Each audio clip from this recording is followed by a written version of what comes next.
আল্লাহর মোহাব্বতে ব্রেন খাটাইয়া বলো, আল্লাহর কোরআন সত্য না মিথ্যা? কত পার্সেন্ট সত্য? জবাব দাও হে যুবক। ওই কোরআনের মধ্যে জান্নাতের বয়ান আসেনি? জাহান্নামের বয়ান আসেনি? সত্য না মিথ্যা?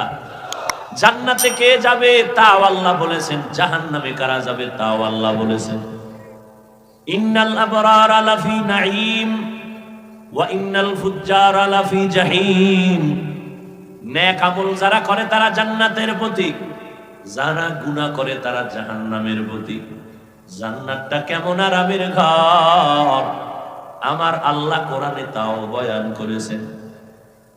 জান্নাতিন তাজরি মিন তাহতিহাল আনহার, এমন এক জান্নাত আল্লাহ নেক আমলওয়ালার জন্য বানায় রাখছেন। ওরে আল্লাহর বান্দা, যে বগুড়ার দধি খায় নাই তাকে মজা বুঝানো বড় কষ্ট। যেই বান্দা আমার মাওলার কুদরতি কদমে সিজদা দেয় না, ওই বান্দারে নামাজের মজা বুঝানো বড় কষ্ট।